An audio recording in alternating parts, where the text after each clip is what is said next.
की। और ऑब्वियसली आज का सबसे बड़ा क्यू एक बार रीट्रेट कर देते हैं। वैसे तो खैर आपने सबने उसको घोंट के पी लिया होगा, लेकिन फिर भी एक बार Q2 के GDP के आंकड़े, और सच बताऊं तो 7.4% का एक्सपेक्टेशन था।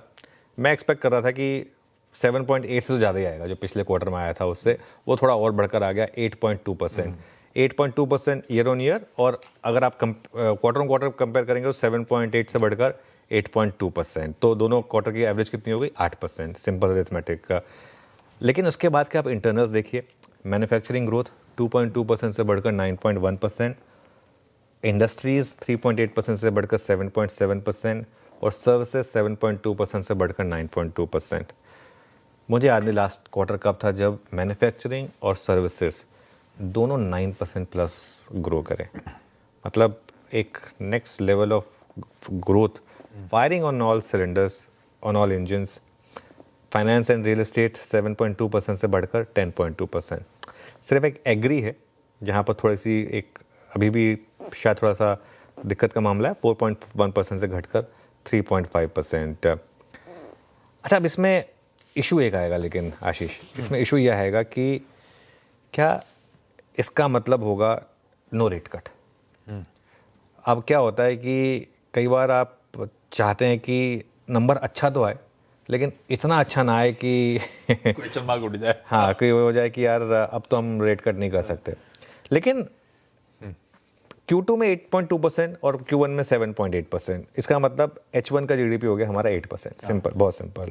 और अगर आप देखें, मैं सुबह पढ़ रहा था, जो जितने भी इकोनॉमिस्ट हैं सबका एक अगर आप देखें एक रिवीजन है GDP को लेकर। SBI का 7.8%, कोटक का 7.8%, इकरा का 7.5%, HDFC बैंक का 7.3%। मेरा ये मानना है कि ये सारे के सारे नंबर्स अपवर्ड रिवीजन में आएंगे, क्योंकि देखिए इकोनॉमिस्ट बाय नेचर जो है ना वो थोड़ा सा कंजर्वेटिव होते हैं, तो वो अपने आप को थोड़ा सा एक कंजर्वेटिव ही रखते हैं। और लेकिन अगर पहले दो क्वार्टर का 8% का एवरेज हो चुका है, Q3 और Q4 तो मुझे लग रहा है उससे ज़्यादा ही आएगा। तो 8% से तो कम का कोई भी एस्टिमेट को अब मैं बहुत ज़्यादा तवज्जो दूंगा नहीं। मैं तो ये मान के चल रहा हूँ कि आप और एम करिए कि कितना हो सकता है। क्या हम 8.5, 8.6 तक भी पहुंच सकते हैं, बिल्कुल पहुंच सकते हैं, क्योंकि जो GDP कट, जो GST कट का जो एक इम्पैक्ट है ना, वो जब इम्प्लीमेंट होगा। और वैसे भी अगर आप देखें पिछले साल का, वैसे भी Q3 और Q4 हमारे लिए सॉफ्टिश ही रहा था।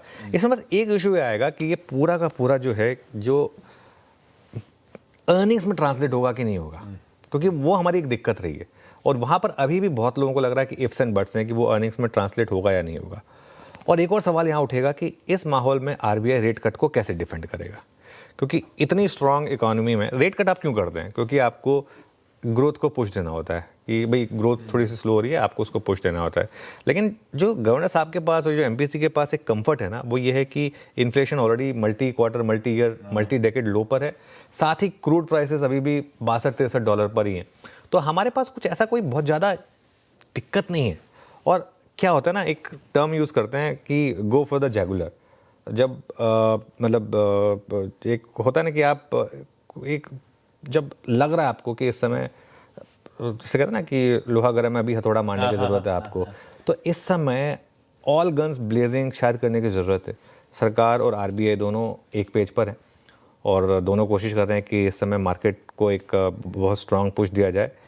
हम सेकंड गेस नहीं करेंगे RBI को, क्योंकि वो कभी नहीं करना चाहिए। लेकिन मेरा ये मानना है कि अभी भी रेट कट की एक गुंजाइश बाकी है। रेट कट नहीं भी आया अगर, तो भी एक डविश पॉज, मेरे ख्याल से डविश पॉज, ये एक एक्सपेक्टेशन रहेगी। लेकिन खैर जो भी है, देखिए इशू क्या है, मार्केट को पॉजिटिव ट्रिगर्स मिलते रहेंगे, ये मोटा मोटी आप मान के चलिए। ये हो गई सबसे इंपॉर्टेंट अपडेट जो आई थी, जिसपे हमें आप खुलते रिएक्ट करना है, वो GDP के नंबर्स और उससे जुड़ी सारे समीकरण। बढ़िया GDP, firing on all cylinders, वो दिखा दिया किस तरह से मैन्युफैक्चरिंग, किस तरह से सर्विसेज, सब बढ़िया तूल देती हुई नजर आई।